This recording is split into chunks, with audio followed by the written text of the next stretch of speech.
Salut tout le monde et bienvenue au podcast Les vraies affaires zéro bullshit. Merci beaucoup d'être là. Bon vendredi, bon week-end de la fête des mères également. Je comprends qu'avec les mesures sanitaires, ça va être moins évident, mais j'espère que vous allez en profiter. En parlant de la fête des mères, j'ai une promotion pour vous. Je vous parlais de Gaétan Cyr, c'est un grossiste en alimentation. Petit spécial pour la fête des mères. Écoutez, des gros rabais. Si vous achetez une carte cadeau Gaétan Cyr, dépendamment du montant, vous pourriez avoir un rabais jusqu'à 20% plus mon rabais de 5%. Fait qu'imaginez comment ça marche. Vous achetez une carte cadeau de 500 par exemple, de Gaétan Cyr. Ça va vite, des commandes à 250 par semaine. Là. En 2 semaines, t'es rentré dans ton argent. Si tu vas sur le site de gaétancir.ca, grossiste alimentation, avec du filet mignon, du homard, des fruits, des légumes, de l'épicerie, toutes sortes de choses livrées à votre porte, tu t'en vas là, tu achètes une carte cadeau, 500 pièces de valeur. Elle te coûte 400. C'est correct? Fait que là, tu as 500 pièces dans tes mains, ça t'a coûté juste 400, tu as sauvé 20%. Quand tu fais ta commande, tu fais le total, puis tu prends le code ROC5, tu enlèves 5%, puis tu payes avec ta carte cadeau. Fait que c'est extraordinaire. Alors, gaétancir.ca, c'est pour la fête des mères. Le spécial est aujourd'hui, vendredi, samedi et dimanche. Alors, les rabais sont de 20% pour un achat de 500 de 15% pour un achat de carte cadeau de 250 puis de 10% pour une carte cadeau de 100 Fait que si vous voulez économiser de l'argent, quand vous avez fait ça, d'abord, de toute façon, les prix sont très bas à cause de la capacité d'achat de Gaétan Cyr. Puis là, en plus, vous avez un rabais, 2 rabais. Le rabais Gaétan Cyr, puis le rabais ROC5, le code ROC5 que vous allez utiliser si vous achetez en ligne. Bon, ça, c'est la première chose. La deuxième chose, n'oubliez pas, l'indice du jour, on fait le tirage dimanche. Fête des mères, on va donner 100 J'espère que c'est une maman qui gagne. Le hasard, on verra. Et ça, c'est la deuxième chose. Puis je vous le demande, faites un petit spécial en fin de semaine. Là. Comme là, aujourd'hui, partagez le podcast sur vos réseaux sociaux, ça nous aiderait. Je ne parle pas directement de pandémie aujourd'hui. Je veux me faire un petit peu plaisir, puis je veux vous parler d'un sondage publié dans le Journal de Montréal. Bon, je me suis rasé, je suis correct. Seigneur, Rock. Voilà. Mon Dieu que ça coupe, hein? Journal de Montréal, sondage sur la politique au Québec. Puis, je vais vous parler de chiffres, mais je vais exploser ça un petit peu, puis je vais essayer d'analyser ça avec ce que je pense. Tout d'abord, je vous donne des chiffres de façon très générale. La satisfaction du gouvernement. Les Québécois ont la satisfaction envers le gouvernement. On est à 69%. Un gain de 2 points depuis décembre. Le sondage a été réalisé en passant par Léger du 30 avril au 2 mai. Donc, taux de satisfaction, 69%. Imaginez ça, c'est quand même pas rien. Puis, quand on regarde ça, c'est assez généralisé, là, le taux de satisfaction. Peu importe l'âge, sexe, région du Québec, c'est très généralisé. Maintenant, dans les intentions de vote. Alors, je vais vous donner des chiffres. Essayez de me suivre, s'il vous plaît. Je comprends que c'est compliqué, là, les chiffres, là, dans un podcast, mais ça va être simple. Intention de vote. La CAQ est à 46%. Le PLQ, 20%. Québec solidaire, 14%, en troisième place, devant le PQ. Le PQ à 12%, puis le nouveau Parti conservateur de Éric Duhaime de Québec, qui parle que d'un sujet, puis c'est la pandémie, et ça paraît d'un chiffre, lui, il est à 6%. C'est un nouveau parti, puis il est à 6%. Mais il est surtout fort à Québec, puis les chiffres sont meilleurs dans la région de Québec. Mais si tu le mets sur le grandeur du Québec, il n'est pas fort. Mais à Québec, il serait deuxième. Alors, je répète ça, là. Intention de vote, c'est pas vraiment important pour l'instant, mais ça nous dit quelque chose. La satisfaction du gouvernement, écoute, dans le plafond, là, 69%. Puis les intentions de vote, 46 pour la CAQ, 20 pour les libéraux, 14 pour Québec solidaire, 12 pour le PQ, puis 6 pour les conservateurs. Essentiellement, si je regarde que les francophones, parce que là, ce chiffre-là de l'intention de vote globale, ça inclut tout le monde. francophones, anglophones, allophones. Puis on sait que les libéraux sont très forts chez les allophones. Fait que si j'essaye de prendre juste le Québec français, ce qui représente aussi beaucoup les régions du Québec, c'est bien décompté ça, c'est quoi les chiffres? Écoutez bien ce que je vais vous dire, là. La CAQ est à 52% d'intention de vote. Écoute, à 5 partis, il est majoritaire, il est à plus que 50%. Là. Il est à 52% chez les francophones. Le Parti libéral du Québec est à un 10%. C'est un bas historique, là. 10% chez les francophones, les libéraux. Québec solidaire est à 15% chez les francophones, 15% aussi chez le PQ, 15% pour le PQ chez les francophones. Puis Éric Duhaime est à 5 avec les conservateurs. Donc, qu'est-ce que ça me dit? C'est que c'est un raz-de-marée, là. C'est un raz-de-marée CAQ, tant dans les intentions de vote que dans le taux de satisfaction. La CAQ, honnêtement, est première partout. Peu importe comment je coupe ça. Dans tous les groupes d'âge, sauf un, les 18-34 ans. Mais partout ailleurs, dans les groupes d'âge, c'est la CAQ qui est en premier dans les intentions de vote. Ils sont premiers à Québec, ils sont premiers à Montréal. À Montréal, la CAQ est première, historiquement, c'est les libéraux. Ils sont premiers dans les régions du Québec, ailleurs. Donc, ailleurs que Montréal et Québec. Et les anglophones, ou les allophones, je devrais dire, c'est encore niché chez les libéraux. Ce qui leur donne certains chiffres, mais ce qui leur fait mal pour le reste, notamment sur les politiques publiques du parti. Ça va pas mieux après dans les prochains chiffres pour Dominique Anglade. Je regarde donc la prochaine question. Qui serait le meilleur premier ministre selon vous? 47% choisissent M. Legault, 10% Mme Anglade, 8% Manon Mancé, puis Paul Saint-Pierre Plamondon, 4%, il est dans la marge d'erreur, puis Éric Duhaime, bien sûr, 4%, aussi dans la marge d'erreur. Mais c'est un méchant coup. Qu'est-ce qui serait le meilleur premier ministre? Paul Saint-Pierre Plamondon, qui est là depuis quelques mois déjà, au PQ, il a le même score qu'Éric Duhaime. Encore, c'est pas évident. Donc, qu'est-ce que ça nous dit tout cela? Je veux faire 3 analyses. Je veux commencer par le gouvernement. Ensuite, je veux vous parler du Parti libéral du Québec. En fait, deux façons d'analyser ça. Je vais me limiter à 2, le gouvernement puis le Parti libéral du Québec. Donc, pour ce qui est du gouvernement, c'est un vote de confiance majeur. C'est un reflet sur la pandémie. Il y a plein d'autres chiffres là, que je pourrais vous montrer à l'écran, mais la pandémie, les gens trouvent qu'ils ont bien fait ça. Les gens sont contents du service de vaccination. Ils ont confiance dans le gouvernement pour la gestion de la pandémie. Sauf une petite gang à Québec, l'équivalent de la Meute, probablement, qui sont derrière Éric Duhaime et qui sont très, très mécontents de la façon que la pandémie est gérée. Mais c'est très régional à Québec, puis faible comme impact, bien que Duhaime serait deuxième à Québec. Vous savez, c'est loin d'être facile faire de la politique dans l'opposition, et je pense particulièrement là, à Mme Anglade, au PQ et à Québec solidaire, lorsqu'on vit une crise. Habituellement, les citoyens, s'ils ont moindrement confiance là, dans la gestion de la crise par le gouvernement, vont serrer les coudes. Il y a très, très peu de place pour les oppositions. Il y a très peu de place, tant sur le contenu que sur le contenant. Il n'y a pas beaucoup de visibilité. Vous voyez que M. Legault, M. Dubé sont en point de presse tous les jours ou à peu près. M. Trudeau, c'est la même chose. Il n'y a pas beaucoup de place pour les partis d'opposition pour se faire valoir.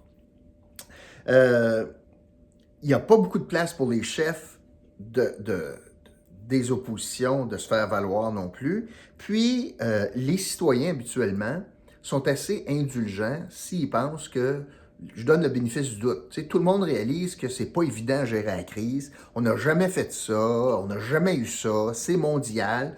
Fait que, faut que tu t'en fâches pas mal pour que les citoyens se revirent de bord, surtout en situation de crise, parce qu'ils disent que ça va juste empirer la situation. Alors ça, c'est la première chose. L'autre chose, c'est que, vous savez, dans l'opposition, tu es dans l'opposition pendant 4 ans, il y a comme 2 étapes. il y a la première étape où est-ce qu'il faut absolument que tu sois dans l'opposition. Il faut que tu fasses ton rôle d'opposition pour montrer l'autre côté de la médaille, pour faire en sorte que le gouvernement doit rendre des comptes, soit imputable, puis doit répondre de choses pour lesquelles ils ne se sont pas vantés. T'sais. Quand il manque 50 000 places en garderie, ben c'est aux oppositions à faire valoir ça. Puis à un moment donné, il faut que tu bascules entre ça, puis c'est une question de pondération, tu bascules entre ça, puis le fait que tu es un gouvernement en attente. Tu proposes des choses pour dire, voyez-vous, là, au prochain rendez-vous électoral, ben, voici comment ça pourrait aller mieux avec ma vision de tel sujet, tel sujet. Je vous donne le meilleur exemple. Mme Anglade a décidé de prendre, cherchez-moi pourquoi, là, mais le sujet de la langue pour, dans le fond, faire un coming out, en matière donc de positionnement de gouvernement en attente. Puis là, dit, voici mes 27 points que je veux proposer, puis ça va être sous le gouvernement libéral, ça va être comme ça. Honnêtement, il n'y a aucun appétit présentement. Là. Les citoyens ne sont pas là, ailleurs que la pandémie. Ils n'ont pas à tête à entendre ce que Dominique Anglade va vouloir implanter, si elle est première ministre à la prochaine élection. Surtout pour un sujet qui n'est pas un naturel pour les libéraux. J'essayais de trouver des exemples, mais tu sais, c'est essayer de jouer, essayer de faire croire que t'es plus Mickey Mouse que le vrai Mickey Mouse. Puis pourtant, t'es pas là, t'es Flintstone. Là, Mickey Mouse, c'est Mickey Mouse. Ben, la charte de la langue française, dans l'imaginaire du monde, c'est difficile d'enlever ça au PQ. Puis la CAQ va jouer là-dedans. Là, les libéraux qui n'ont jamais été reconnus comme les immenses défenseurs, à tort, parce qu'ils l'ont mal vendu avec la loi 22, notamment de M. Bourassa, mais ils s'en vont se positionner sur quelque chose que la glace est très mince pour les libéraux. L'autre chose, c'est que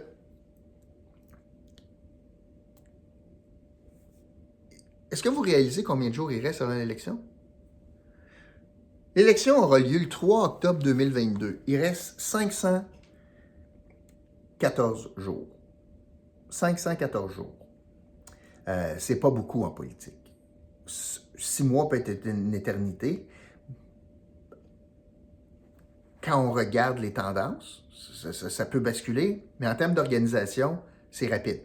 En termes d'organisation, puis de programme, puis de financement, puis de candidature, puis de tout cela pour un parti politique, puis surtout d'être capable d'arriver au bout de ça, 514 jours, 500 jours, 400 jours, d'arriver dans l'imaginaire du monde que, hey, on est un gouvernement en attente, on est prêt à prendre le pouvoir, etc. Ça va aller assez rapidement, merci. Donc, les libéraux ont toute une job, notamment, puis je veux m'attarder sur la question des libéraux, parce que il y a pas mal d'affaires à raconter. Premièrement, dans le sondage, je vous expliquais que Dominique Anglade a bien de la misère à se positionner comme une future première ministre. Là. Il y a à peu près personne qui trouve qu'elle serait la meilleure première ministre. Le parti est descente aux enfers chez les francophones. Honnêtement, un creux historique dans les intentions de vote, ça ne lève pas. Pourquoi ça ne lève pas? Bon, je vous expliquais le contexte de la pandémie. Mais même chez les sympathisants libéraux, les gens qui disent « je vote libéral », là, il y a 59% des militants libéraux qui trouvent que M. Legault et la CAQ font un bon ou un très bon travail en matière de pandémie. En fait, de gestion de gouvernement. C'est quand même pas rien. 59% en matière de pandémie. Alors, quand on regarde ça, les propres libéraux, il y en a 6 sur 10. Oh, il fait le bon job, Legault. Hey, tu pars de loin, là. Quand tu es la chef des libéraux, ça veut dire que tu n'as pas été capable d'égratigner le vernis. Pourtant, des sujets plus sensibles pour la CAQ en matière de COVID, il y en a. Il y en a plusieurs. Les incohérences, la question scolaire, puis là, la question du code QR, puis le passeport vaccinal. Ça, là, concrètement, ça veut dire quoi? Puis les gens sont assez préoccupés de ça. Mais les libéraux n'ont pas été capables de saisir l'occasion pour égratigner le vernis de la CAQ en matière de COVID.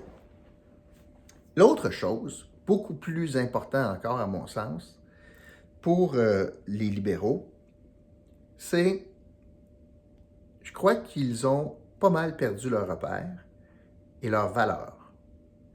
Et si on posait la question, pourquoi quelqu'un devrait prendre une carte de membre du Parti libéral du Québec? Pourquoi être un libéral au Québec aujourd'hui?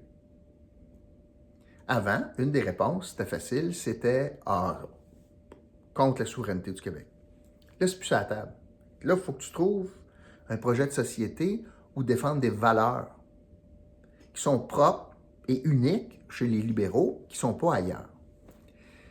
Et ça, Dominique Anglade n'a pas été capable d'inculquer ça. Pas capable de dire pourquoi moi pourquoi je prendrais une carte libérale plutôt que caquiste? Pourquoi? Ça, c'est assez fondamental. L'autre chose, je vous parlais de la loi 101 tantôt, que le positionnement des libéraux sur un sujet décide de dire « je suis un gouvernement en attente avec 27 recommandations de la loi 101 ». Honnêtement, il n'y a pas beaucoup de Québécois qui vont dire « il faut absolument que je mette Dominique Anglade au pouvoir pour protéger le français au Québec ». Ça n'arrivera pas. Personne ne va faire ça, là. C'est un passage obligé. Il faut que tu aies une position linguistique chez les libéraux, c'est bien sûr. Il n'y a pas personne qui va acheter le fait que, hey, pour protéger le fait français, c'est Dominique Anglade que ça me prend. Oubliez ça. L'autre chose qui me horripile, et je veux prendre le temps de vous l'expliquer, puis ça fait partie des raisons pourquoi les libéraux se cherchent, qui ont perdu les valeurs, qui ont perdu la raison d'être, là, puis les valeurs qui étaient inculquées ou véhiculées notamment par M. Ryan, c'est notamment sur le dossier de la laïcité. Imaginez la position de la chef libérale. Alors, elle se cherche, elle a de la misère à prendre ses repères, puis il y a un dossier qui est vraiment particulier au Québec, qui a fait un clivage, puis les libéraux n'ont payé le prix, peut-être, comme le PQ a payé un prix pour ça. C'est sur la loi 21 ou la situation de la laïcité. Eh bien, imaginez ceci. Dominique Anglade a tout perdu là-dedans. La position de Mme Anglade, c'est ceci par rapport à la loi sur la laïcité. Elle se dit contre la loi sur la laïcité de la CAQ. OK? Elle est contre. Contre à mort, là. OK? Puis elle dit, moi, là, si je deviens première ministre, je vais vivre avec la loi 21 pour un bout. Je ne toucherai pas à ça.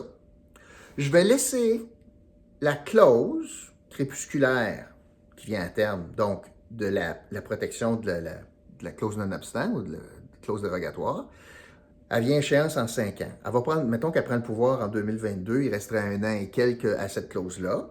Elle dit, moi, je vais vivre avec une loi avec laquelle je suis en désaccord qui touche les valeurs des Québécois. Je vais laisser mourir la clause dérogatoire. Je vais me fier à la société civile pour qu'il aille devant le tribunal, contester la loi, pas qu'est-ce que ça va être la position de son gouvernement et du ministère de la Justice devant le tribunal, mais à ce moment-là. Et le tribunal va décider si la loi est anticonstitutionnelle, et à ce moment-là seulement, je vais modifier la loi avec quelque chose, mais on ne sait pas quoi encore. Je vais donc vivre avec une loi avec laquelle je suis en désaccord. Je vais laisser mourir la clause dérogatoire. Je vais espérer que la société civile aille devant le tribunal. Puis je vais attendre la décision d'un juge pour décider quelle est ma position à moi comme chef sur les principes de laïcité au Québec. Quelle lâcheté. Quelle lâcheté. Bien, les chiffres indiquent ça. Les chiffres indiquent qu'elle n'est pas digne encore d'être première ministre parce qu'elle n'a pas ça dans le corps, là, tu sais. De laisser les tribunaux décider quand tu es premier ministre, ça ne marche pas. Ça, c'est un exemple. Puis je veux terminer en expliquant le problème des libéraux avec un autre phénomène. Et je veux vous parler de l'équipe libérale. il y a présentement, puis je vais faire une analogie avec le hockey. Il y a présentement 28 députés libéraux.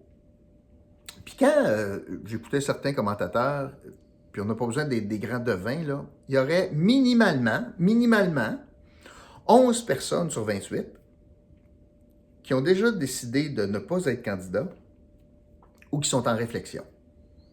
11 sur 28. Quand tu es 28 à l'Assemblée nationale, déjà, c'est pas beaucoup. Puis la charge de travail est lourde. Quand tu as 11 sur 28 qui disent « je suis en réflexion, je ne suis pas sûr de revenir », ça fait en sorte, et je vais vous les nommer, là, mais ça fait en sorte que ton équipe, là, qui devrait avoir le couteau dans les dents, qui devrait travailler fort pour préparer une période de questions, puis dans chacun de leurs dossiers, demander des comptes au gouvernement, puis risquer de saigner comme parlementaire, parce que c'est dur poser des questions à l'Assemblée nationale, c'est dur être dans l'opposition, puis surtout, plusieurs d'entre eux ont déjà été ministres, fait que les caquistes, à chaque fois qu'ils vont se lever, ils vont dire « Hey, toi, quand t'étais là, t'as rien fait, etc. » Faut que tu sois prêt à accepter de manger des claques quand tu te lèves à la période de questions. Mais quand tu es en pré-retraite, puis tu dis, il me reste 500 jours, puis après ça, ciao, bye, des fois, ça ne te tente pas de saigner pour l'équipe, que tu vas abandonner de toute façon. Puis ça ne change rien sur ta paye les 500 prochains jours, que tu sois bien actif ou pas actif. C'est un petit peu comme si le Canadien de Montréal avait une dizaine de joueurs dans l'équipe, puis là, on arrive, puis ils sont éliminés. Puis il reste 10 games dans l'année. Puis ils sont éliminés. Puis il y a 10 games, puis les 10 joueurs sur le club avaient décidé de prendre leur retraite à la fin de la saison. Pensez-vous que pendant les 10 parties de la fin, là, pensez-vous qu'il y en a beaucoup de ces 10-là qui vont essayer de se garrocher devant un slap shot de Chara? Pensez-vous vraiment? Qu'ils vont risquer de manger une poque d'en face alors qu'ils sont à 10 games de leur retraite? Ben non, ils ne se garocheront pas devant POC de Chara. Ben chez les libéraux, là, il y en a une méchante gang qui ne veulent pas se garocher devant POC de Legault. Quand tu as 11 sur 28, ça fait une méchante grosse gang, minimalement, qui disent « Hey, cruise control, puis je ne me garoche pas devant POC. » Parce que les gens qui sont en réflexion, puis j'ai écouté, moi, les crédits, les études des crédits, là. C'était walk in the park, écoute, c'était du bonbon, les questions. Du bonbon, sauf 5. Vous m'avez nommé. Mais les 11 que je vais vous nommer, là. Christine Saint-Pierre. Hey, une ancienne ministre, trouvez-vous qu'elle prend de la place? Francine Charbonneau, ancienne ministre. Gaétan Barrette, qu'on a muselé chez lui. Ah, trop agressif. Ferme-toi, Gaétan. C'est ça que ça donne. Hélène David, ancienne ministre. Jean Roussel, à Laval. Kathleen Veil, ancienne ministre. Lise Thériault, ancienne ministre. Nicole Ménard, ancienne ministre. Pierre Arcan, ancien ministre. Puis Maryse Gaudreault.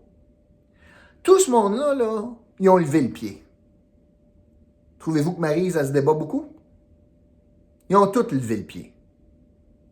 Parce qu'ils ne veulent pas manger de poc de Chara en pleine face. Fait que, dans le fond, qui c'est qui reste?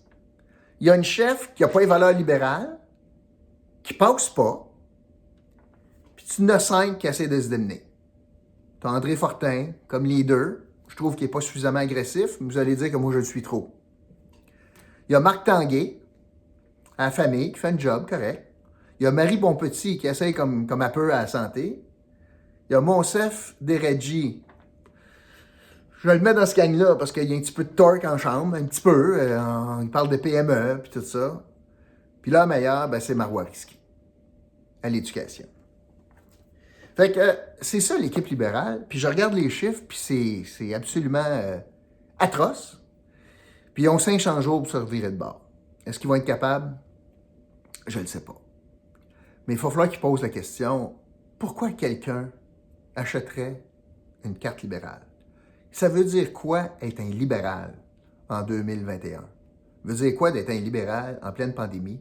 Puis comment mon équipe de 11 qui ont décidé de lever le pied sont-ils en train, dans le fond, là, de faire un tort irréparable à ce parti-là en décidant de surfer la vague de fin? Je vous le répète, là. C'est un sport extrême, la politique. Puis se garocher devant une POC de Chara, là, ça prend du courage, du travail, de l'abnégation, pour que tu sois prêt à prendre les conséquences de ça. Parce que peut-être que tu vas avoir sauvé un goal. Chez les libéraux, là, il n'y en a pas beaucoup qui sont prêts à prendre un shot de Chara. Alors aujourd'hui, mon indice du jour, c'est Chara. Comme dans Zedno Chara. Chara est mon indice du jour, faire un lien avec le hockey. Merci beaucoup d'avoir été là. Je vous retrouve le lendemain de la fête des mères. Bonne fête à toutes les mamans. Je vous retrouve lundi pour un autre podcast, Les vraies affaires zéro bullshit. OK? Salut tout le monde.